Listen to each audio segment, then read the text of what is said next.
Join me as I try to explain the entire Edo period in just 5 minutes. Can I pull it off? The Edo period, which spanned from 1603 to 1867, is a fascinating and pivotal time in Japanese history and culture. It's an era often characterized by peace and isolation, but as we'll see, it was also marked by significant social, economic, and political changes that shaped the country into what it is today. Before the Edo period, Japan was plagued by civil war and foreign influence.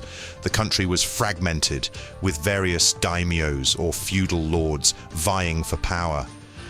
The arrival of European missionaries and traders brought new ideologies and technologies that threatened traditional Japanese ways of life. This turmoil created an environment in which the need for stability and unity became paramount. The constant state of war and political upheaval also led to a decline in the power of the emperor and the rise of the samurai class. These warriors, who were once loyal only to the emperor, began to seek patronage from the daimyos, further destabilizing the country. The Japanese people were weary of the endless conflict, and the need for a strong, centralized authority to bring peace and order became increasingly urgent. As the Japanese people struggled to maintain their cultural identity in the face of foreign influence, they also had to contend with the devastating effects of war.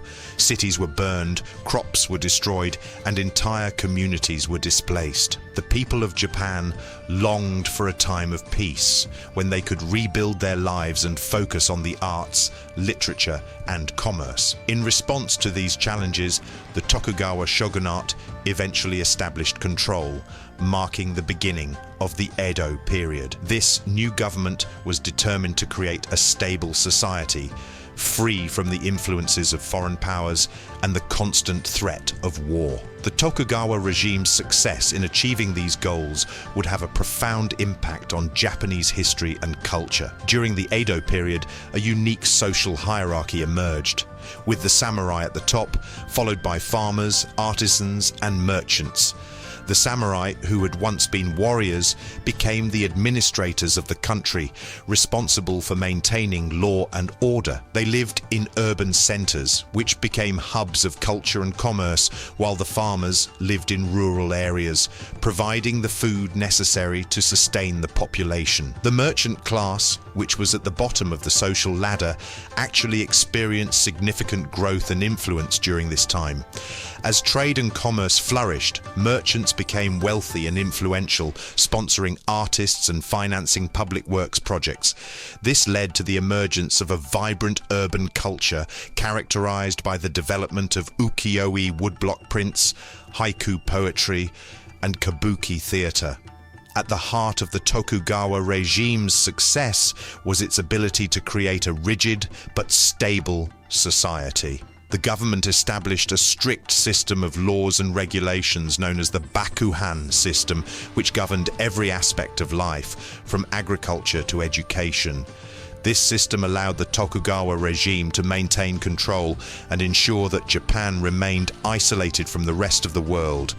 The Tokugawa regime's innovative approach to government and administration also led to significant advances in areas such as infrastructure development and disaster relief.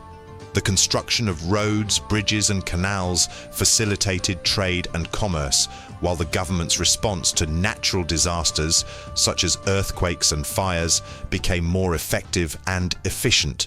The impact of the Edo period on Japan was profound and lasting. The cultural developments that took place during this time continue to influence Japanese art, literature, and society today. The Tokugawa regime's success in maintaining stability and order also paved the way for Japan's eventual modernization and emergence as a global power. In conclusion, the Edo period was a complex and fascinating time in Japanese history, marked by significant social, economic, and political changes.